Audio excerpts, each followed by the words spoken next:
کہ اگر روزے کی حالت میں آدمی کو احتلام ہو جائے تو اس سے روزہ فاسد ہوگا یا نہیں؟ سویا ہوا تھا، جب بیدار ہوا تو پتہ چلا احتلام ہوا ہے،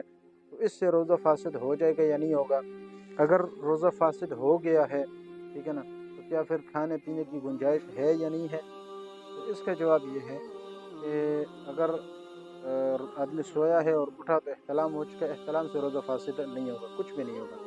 پھر یہ کہ بعد میں غسل کر لے، اور غسل میں بھی زیادہ تاخیر یعنی تاخیر نہ کرے، جلدی سے جلدی غسل کر لے، تاکہ جتنا روزے کا جو وقت ہے وہ پاکی کی حالت میں گزرے، صفائی کی حالت میں گزرے۔ اس لیے احتلام سے روزہ فاسد نہیں ہوتا، لیکن یہ کہ فوراً غسل کر لے، کیونکہ یہ فاسد نہیں ہوتا روزہ، اس لیے اگلا سوال ہی پیدا نہیں ہوتا ہے کہ کھانے پینے کا۔ ظاہر روزہ ہے اس لیے روزے کو مکمل کرے۔ پھر اس میں بعض لوگ یہ کرتے ہیں جس کو مثال کے طور پر مسئلہ پتہ نہیں ہوتا، ان سے ایک غلطی یہ ہوتی ہے کہ مثال کے طور پر احتلام ان کو ہو گیا، اب روزہ تو فاسد نہیں ہوا لیکن انہوں نے یہ سمجھا کہ شاید فاسد ہو گیا ہے، اب اس نے کھانا پینا شروع کر دیا ہے۔ پہلے تو روزہ فاسد نہیں ہوا تھا، لیکن اب آپ نے قصداً کھانا پینا شروع کر لیا ہے، تو اس لیے اب آپ کا روزہ فاسد ہو گیا ہے، اس لیے اب آپ پر قضا لازم ہے، کفارہ تو نہیں ہے، البتہ قضا لازم ہے۔ یہ ہوتا ہے کہ ایک آدمی نے ایک ہوتا ہے نا جان بوجھ کر نہیں، نسیان یعنی بھول کر ایک آدمی روزہ توڑ دے، یہ الگ چیز ہے، اور خطا سے روزہ ٹوٹ جائے یہ الگ چیز ہے، یعنی دونوں میں فرق ہے۔ بعض لوگ اس چیز میں فرق نہیں کر پاتے، وہ دونوں کو ایک ہی چیز سمجھ لیتے ہیں، تو یہ بات خوب سمجھ لے کہ بھول کر روزہ کھانا پینا، ٹھیک ہے نا، کھانے پینے سے روزہ نہیں ٹوٹتا۔ اگر کسی نے خطا کے ساتھ ایسے کر لیا، خطاً اس نے کھانا پینا کر لیا، تو پھر اس سے روزہ فاسد ہو جائے گا۔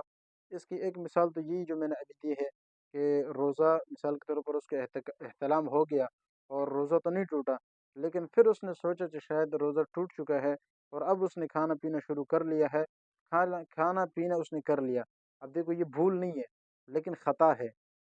ٹھیک ہے نا، بھول اور چیزیں، خطا اور چیزیں۔ خطا کا مطلب یہ ہے کہ قصداً اس نے اپنے ارادے سے یہ عمل کر لیا ہے اور اس کو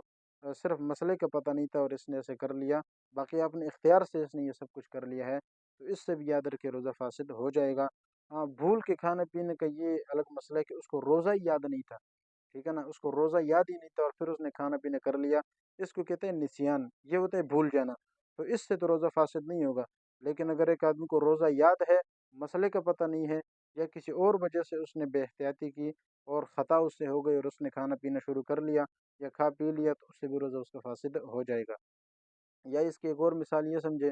کہ جس طرح ایک آدمی بھول کر کھا پی لے، اس کو پتہ نہیں تھا کہ میرا روزہ ہے اور اس نے کوئی چیز اٹھا لی عام روٹین کے مطابق اور کھا لیں پی لے شروع کر دیا، بعد میں پتہ چلا کہ بھئی میرا تو روزہ ہے، تو یہ نسیان ہے، بھول ہے، لہذا اس سے تو روزہ فاسد نہیں ہوگا۔ لیکن ایک آدمی ہے وضو کرنے کے لیے بیٹھا ہے، اب وضو کرتے ہوئے ظاہر ہے کلی کرنا سنت ہے، اس نے کلی شروع کی اور کلی کرتے ہوئے اس کو پتہ ہے کہ میرا روزہ ہے، احتیاط بھی کر رہا ہے، لیکن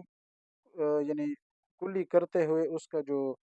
پانی اس نے منہ میں ڈالا ہے وہ پانی اس کے حلق کے اندر چلا گیا، قصداً نہیں ڈالا، یعنی غلطی سے اندر چلا گیا، تو اس غلطی کو کہتے ہیں خطا، اس سے روزہ فاسد ہو جاتا ہے، البتہ اس پر قضا تو ہوگی، کفارہ اس پر نہیں ہوگا۔ يرفع الله الذين آمنوا منكم والذين أوتوا العلم درجات والله بما تعملون خبير